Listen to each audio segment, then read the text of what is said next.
बिस्मिल्लाहिर्रहमानिर्रहीम। अस्सलाम वालेकुम माय यूट्यूब फैमिली, कैसे हैं आप लोग सब। आज हम बहुत मज़े की दही वाली चिकन बनाएंगे। बहुत कम इंग्रेडिएंट्स, जैसा कि आपको पता है हमेशा मैं कम इंग्रेडिएंट्स में चीज़ें बनाना चाहती हूँ, उसी तरीके से ये भी झटपट बनेगी और बहुत कम इंग्रेडिएंट्स के साथ। चलिए अल्लाह का नाम लेके शुरू करते हैं। इंग्रेडिएंट्स में जो है वो चिकन बोनलेस ली है 750 ग्राम्स क्यूब में होगी। ऑयल होगा उसमें half cup, ginger garlic paste 1 table spoon होगा और ये सब चीज़ें यहाँ पे लिखी हुई हैं। अब मैं आपको बताती हूँ कि इसमें हमने कैसे शुरू करना है। इसमें हम सबसे पहले जो है वो हाफ कप को ऑयल को गरम करेंगे।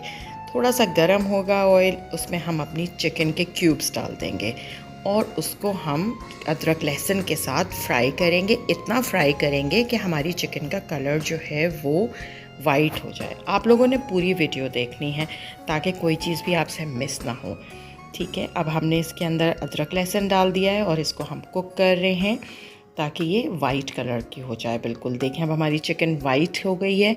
अब हम इसके अंदर सारे मसाले एक साथ डाल देंगे, जिसमें मैंने 1.5 टेबल स्पून जो है वो कुटी हुई लाल मिर्च ली है, ज़ीरा लिया है भुना हुआ कुटा हुआ, उसमें काली मिर्चें हैं पिसी हुई और कुटा भुना हुआ ज़ीरा धनिया है, सॉरी, ये सब चीज़ें इसमें डाल दी हैं। उसके बाद मैंने जो है वो 4 टेबल स्पून जो है वो अनियन ली है, फ्राइड अनियन, 1 टीस्पून गरम मसाला है और नमक जितना आप डालना चाहें। मैंने 1.5 टीस्पून डाला है, आप अपनी टेस्ट के मुताबिक डालेंगे। अब इसको हम थोड़ा मिक्स करेंगे, थोड़ा मसाले के साथ इसको हम यकजान करेंगे।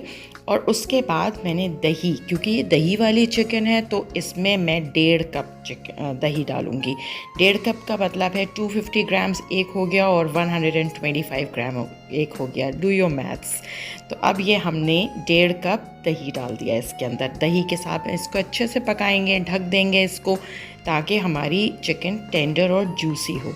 अब ये देखें कैसी है शक्ल आ गई है माशाल्लाह से। अब ये पकना शुरू हो गया। इसमें मैंने 2 लेमन के जूसेस डाले हैं और लास्ट में मैंने इसके अंदर सिर्फ हरा धनिया और हरी मिर्चें डाली हैं। बहुत मज़े की चिकन तैयार हुई है। आई बैट आप लोग ज़रूर ट्राई कीजिएगा। मैं इसको आज दाल चावल के साथ सर्व करूँगी। आप इसको रोटी के साथ भी खा सकते हैं, आप इसको चावल के साथ भी खा सकते हैं, जैसा आपका दिल करे, बिकॉज़ इट्स वेरी टेम्पटिंग। आपको इसके कलर से लग रहा होगा कि ये बहुत मज़े की है। ज़रूर बनाइएगा और अपना फ़ीडबैक ज़रूर दीजिएगा मुझे, कैसा बना, अच्छा या बुरा, जैसा भी। और जिन्होंने अभी तक सब्सक्राइब नहीं किया प्लीज़ काइंडली सब्सक्राइब मी। अपना बहुत सारा ख्याल रखिएगा। अल्लाह हाफ़िज़।